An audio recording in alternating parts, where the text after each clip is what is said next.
have come to bid you leave this castle and fly out of these woods.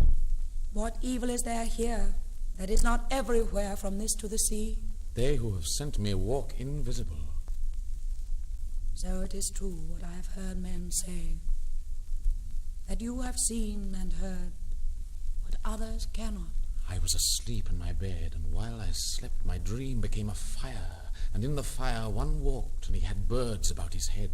I have heard that one of the old gods walked so. It may be that he is angelical. Lady, he bids me call you from these woods, and you must bring but your old foster mother and some few serving men, and live in the hills among the sounds of music and the light of waters till the evil days are done. For here some terrible death is waiting you, some unimagined evil, some great darkness that fable has not dreamt of, nor sun nor moon scattered. No, not angelical. This house you are to leave with some old trusty man, and bid him shelter all that starve or wander while there is food and house room. He bids me go where none of mortal creatures but the swan dabbles. And there you would pluck the harp when the trees had made a heavy shadow about our door, and talk among the rustling of the reeds, when night hunted the foolish sun away with stillness and pale tapers. No, I cannot. Although I weep, I do not weep because that life would be most happy, and here I find no way, no end. Nor do I weep because I had longed to look upon your face, but that a night of prayer has made me weary. Let him that made mankind, the angels and devils and dearth and plenty, mend what he has made. For when we labor in vain and eye still sees, heart breaks in vain. How will that quiet end? How but in healing? You have seen my tears, and I can see your hand shake on the floor. I thought but of healing. He was angelical. No, not angelical, but of the old gods, who wander about the world to waken the heart, the passionate, proud heart, that all the angels, leaving 9 heavens empty, would rock to sleep. Do not hold out to me beseeching hands. This heart shall never waken on earth. I have sworn by her whose heart the 7 sorrows have pierced, to pray before this altar until my heart has grown to heaven like a tree, and there rustled its leaves till heaven has saved my people. When one so great has spoken of love to one so little as I, though to deny him love, what can he but hold out beseeching hands, then let them fall beside him, knowing how greatly they have overdared? If the old tales are true, queens have wed shepherds, and kings beggar maids. God's procreant waters flowing about your mind have made you more than kings or queens. And not you, but I am the empty pitcher. Being silent, I have said all. Yet let me stay beside you. No, not while my heart is shaken, no. But you shall hear wind cry, and water cry, and curlew cry, and have the peace I longed for. Give me your hand to kiss. I kiss your forehead, and yet I send you from me. Do not speak. There have been women that bid men to rob crowns from the country under wave, or apples upon a dragon-guarded hill, and all that they might sift the hearts and wills of men, and trembled as they bid it. As I tremble, that lay a hard task on you, that you go and silently, and do not turn your head. Goodbye. But do not turn your head and look. Above all else, I would not have you look.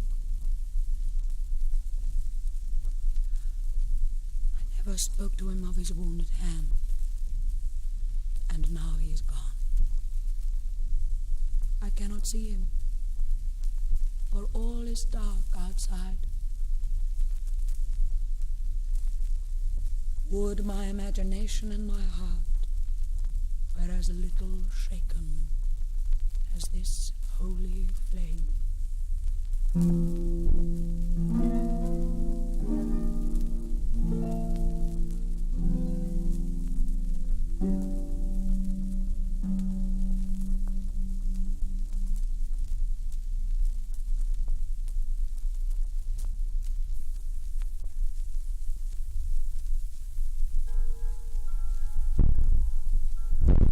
Here is the treasury. You'd make commands to put them all to sleep. Some angel, or else her prayers protected them. She has fallen asleep. We've all the treasure now, so let's away before they tracked us out. I have a plan to win her. You've time enough. If you would kill her and bear off her soul before they are upon us with their prayers. They search the western tower. That may not be. We cannot face the heavenly host in arms. Her soul must come to us of its own will.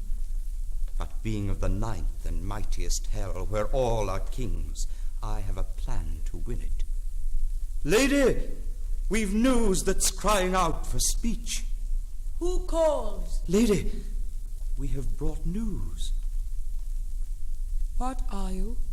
We are merchants, and we know the book of the world, because we have walked upon its leaves, and there have read of late matters that much concern you. And noticing the castle door stand open, came in to find an ear. The door stands open, that no one who is famished or afraid despair of help or of a welcome with it. But you have news, you say? We saw a man, heavy with sickness, in the bog of Allen, whom you had bid buy cattle.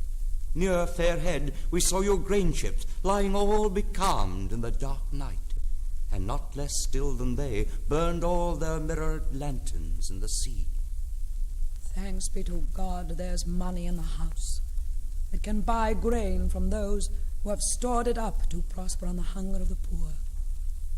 But you've been far and know the signs of things. When will this famine end? Day copies day, and there's no sign of change, nor can it change, with the wheat withered and the cattle dead. And heard you of the demons who buy souls? There are some men who hold they have wolves' heads, and say their limbs, dried by the infinite flame, have all the speed of storms. Others again say they are gross and little, while a few will have it they seem much as mortals are, but tall and brown and travelled, like us, lady. Yet all agree a power is in their looks, and makes men bow and flings a casting net about their souls, and that all men would go and barter these poor vapours, were it not you bribe them with the safety of your gold. Praise God that I am wealthy. Why do they sell?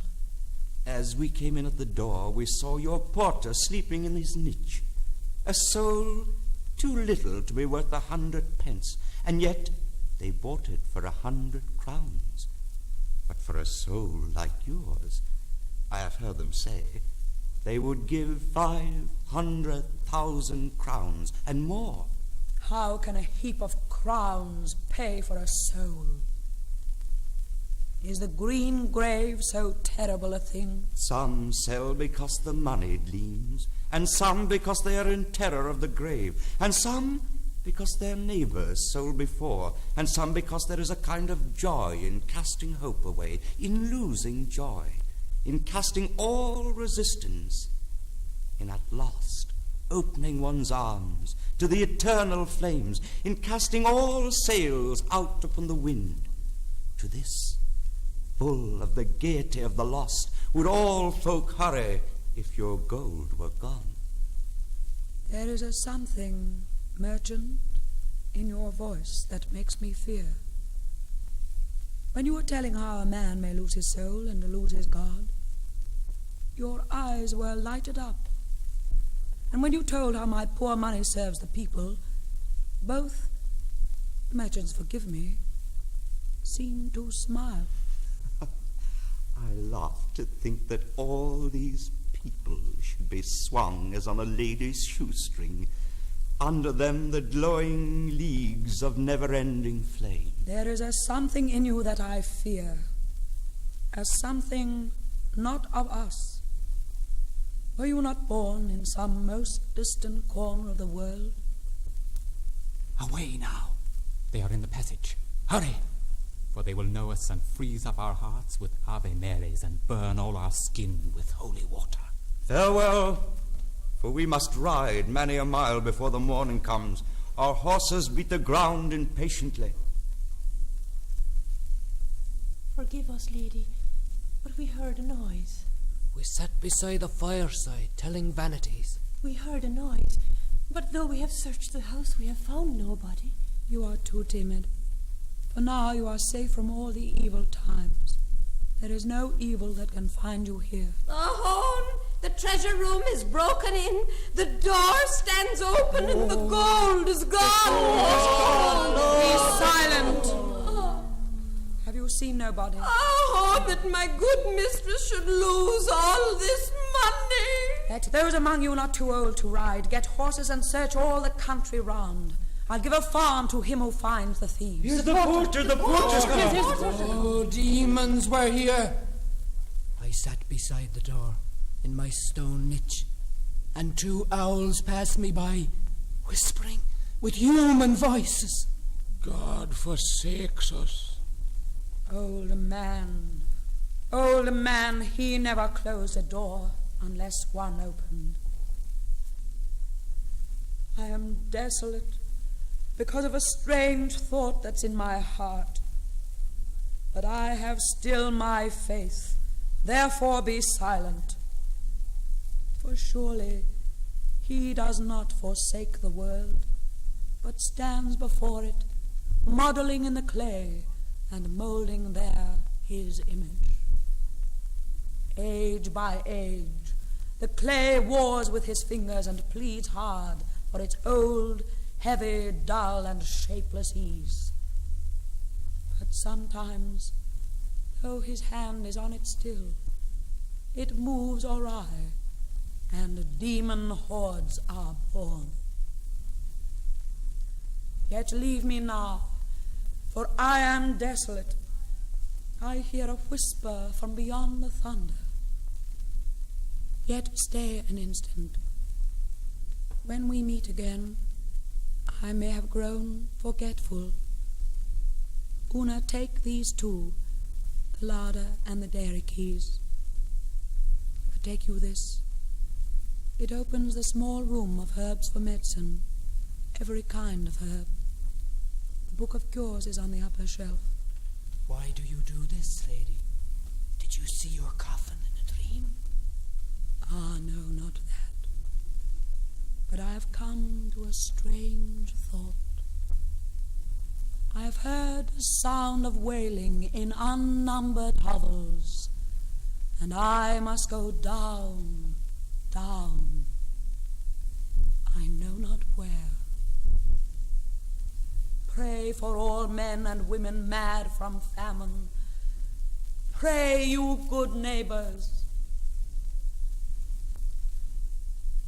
Mary, Queen of angels, and all you clouds on clouds of saints, farewell.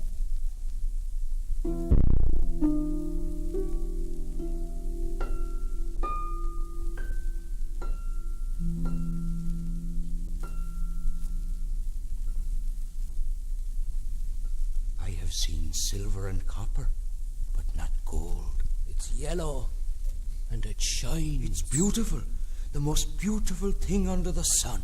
That's what I've heard. I've seen gold enough. I would not say that it's so beautiful. But doesn't a gold piece glitter like the sun? That's what my father, who's seen better days, told me when I was but a little boy. So high, so high. It's shining like the sun, round and shining. That's what he said. There's nothing in the world that it cannot buy. They've bags and bags of it. Impetuous heart, be still, be still. Your sorrowful love can never be told. Cover it up with a lonely tune. He who could bend all things to his will has covered the door of the infinite fold with the pale stars and the wandering moon.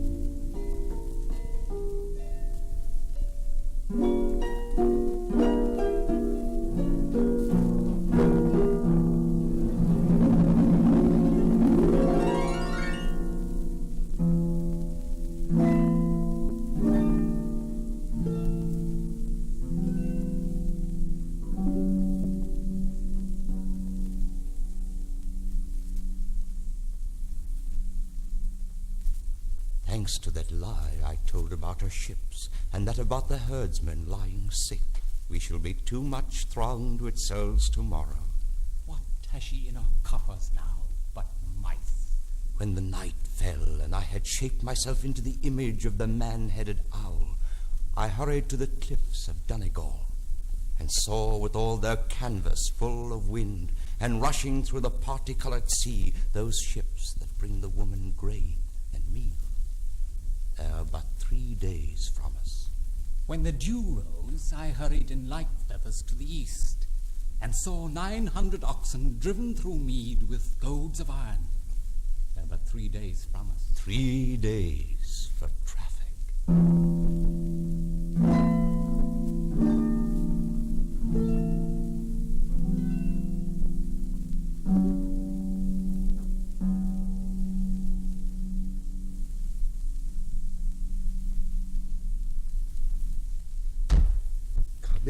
Come in, you're welcome. That is my wife. She mocked at my great masters and would not deal with him. Now, there she is. She does not even know she was a fool. So great a fool she was. She would not eat one crumb of bread bought with our master's money, but lived on nettles, dock, and dandelion. There's nobody could put into her head that death is the worst thing can happen to us. Oh, that sounds simple. For her tongue grew rank with all the lies she had heard in chapel. Draw to the curtain. You'll not play the fool while these good gentlemen are there to save you. Where do we sell our souls? Since the drought came, they drift about in a throng like autumn leaves blown by the dreary winds. Come, deal, deal! Who will come deal with us? They are out of spirits, sir, with lack of food, save 4 or 5. Here, sir, is one of these. The others will gain courage in good time. I come to deal, if you give honest price. I read in this book, John Maher, a man of substance with a dull mind, and quiet senses and unvirtuous heart. The angels think him safe. 200 crowns, all for a soul.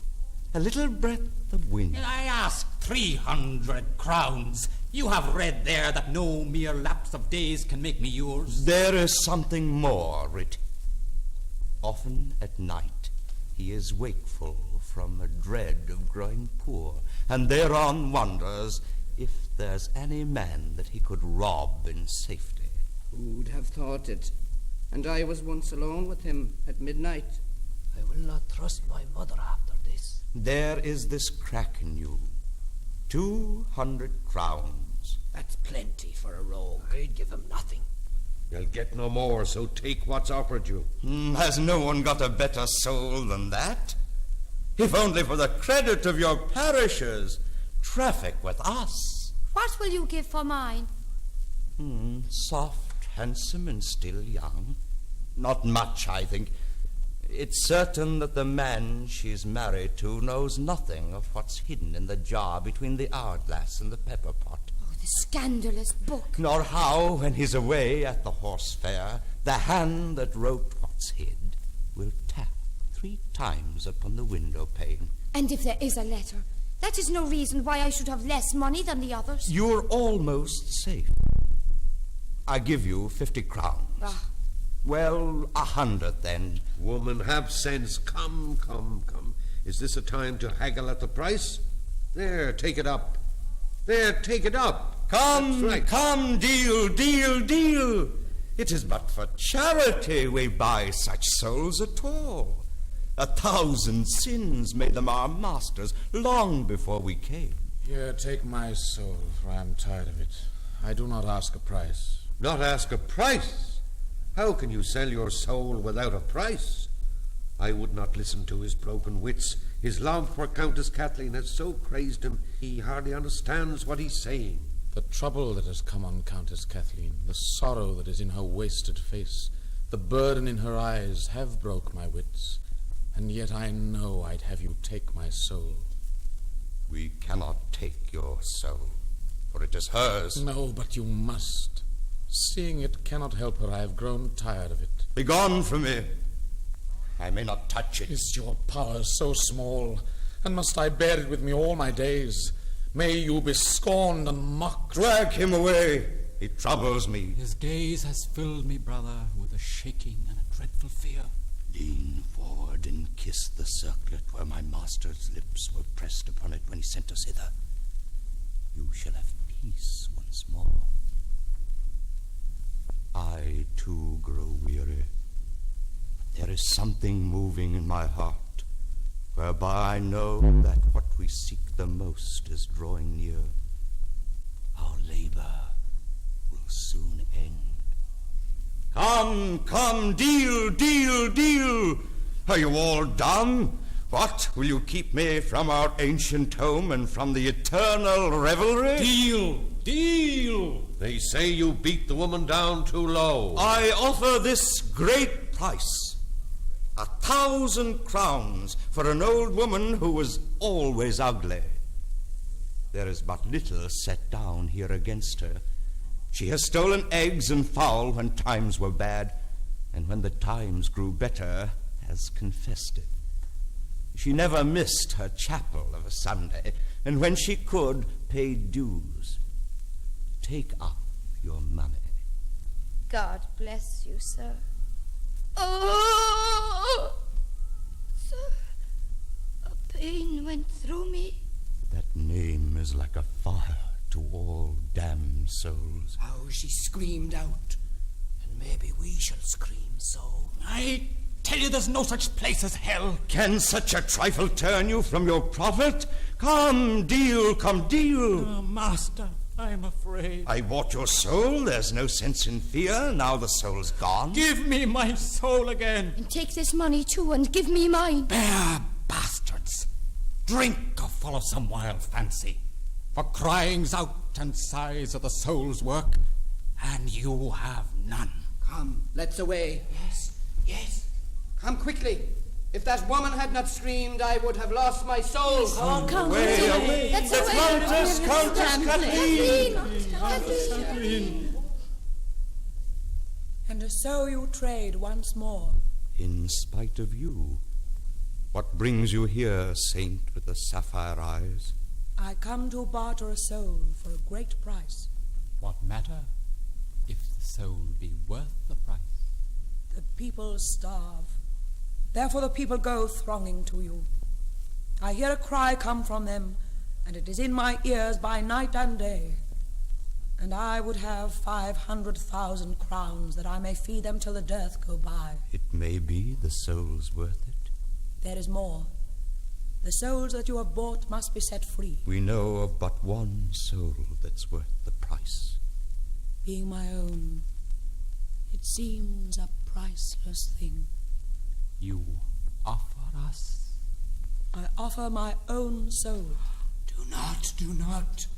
For souls the like of ours are not precious to God as your soul is.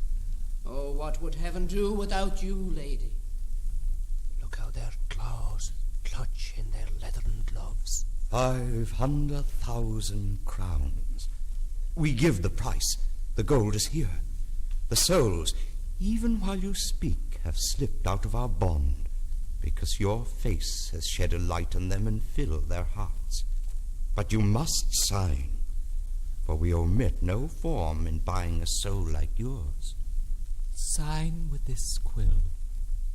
It was a feather growing on the cock that crowed when Peter dared deny his master.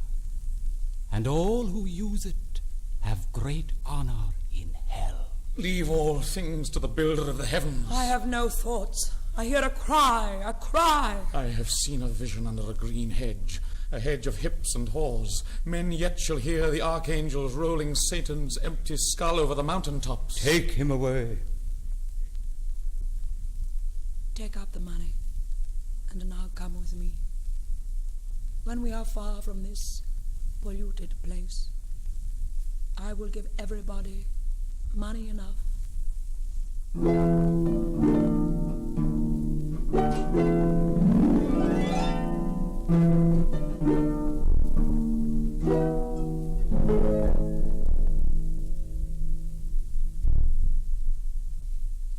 We must away and wait until she dies, sitting above her tower as two grey owls, waiting as many years as may be, guarding our precious jewel, waiting to seize her soul.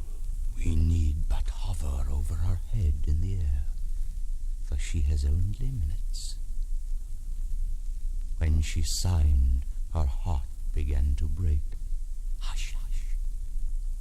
I hear the brazen door of hell move on its hinges, and the eternal revelry float hither to hearten us. Leap feathered on the air, and meet them with our soul caught in our claws.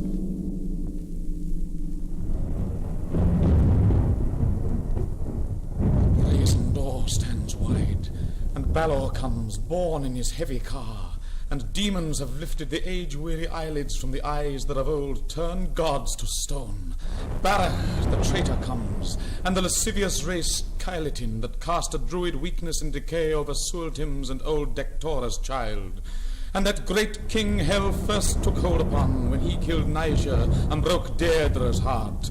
And all their heads are twisted to one side, for when they lived they warred on beauty and peace with obstinate, crafty, sidelong bitterness. Crouch down, old Heron, out of the blind storm. Where is the Countess Cathleen? All this day her eyes were full of tears, and when for a moment her hand was laid upon my hand, it trembled, and now I do not know where she is gone. Cathleen has chosen other friends than us, and they are rising through the hollow world.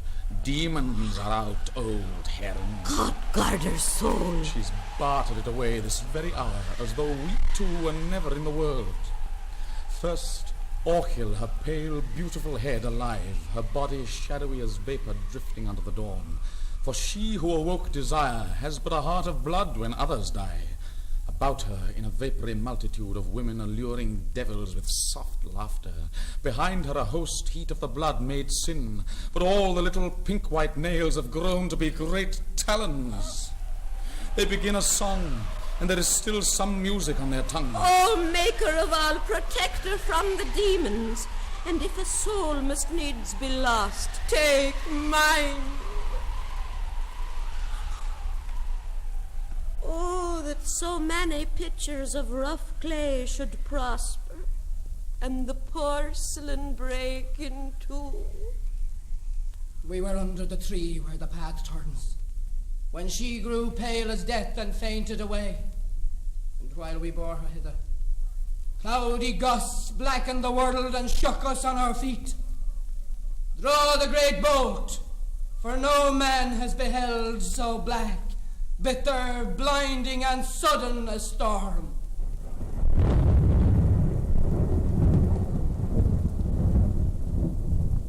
Oh, hold me, and hold me tightly, for the storm is dragging me away. Hush.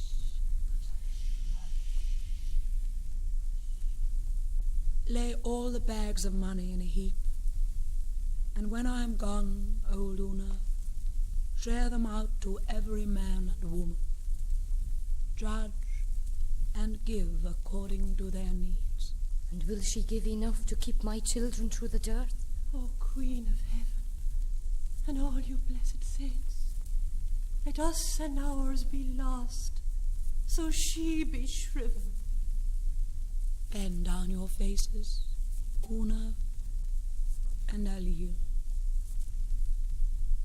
I gaze upon them as the swallow gazes upon the nest under the eave, before she wander the loud waters.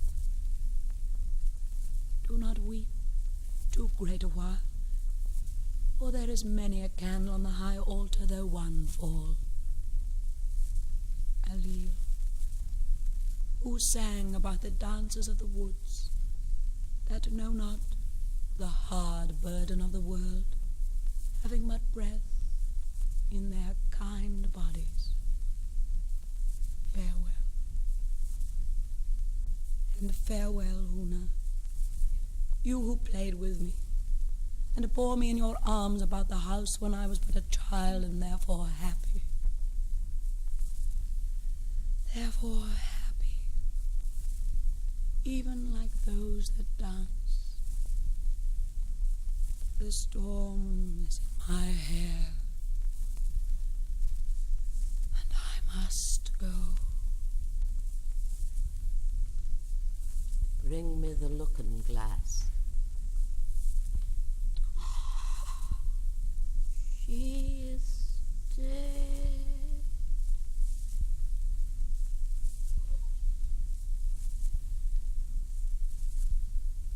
She was the great white lily of the world. She was more beautiful than the pale stars. The little plant I loved is broken in two. I shatter you in fragments, for the face that brimmed you up with beauty is no more. And die, dull heart, for she whose mournful words made you a living spirit has passed away and left you but a ball of passionate dust. And you, proud earth and plumy sea, fade out, for you may hear no more her faltering feet, but are left lonely amid the clamorous war of angels upon devils. And I, who weep, call curses on you, time and fate and change, and have no excellent hope but the great hour when you shall plunge headlong through bottomless space. Put him upon his knees before his curses have plucked thunder and lightning on our heads. Angels and devils clash in the middle air, and brazen swords clang upon brazen helms. Yonder, a bright spear cast out of a sling has torn through Balor's eye, and the dark clans fly screaming as they fled Moitura of old. The almighty wrath at our great weakness and sin has blotted out the world, and we must die.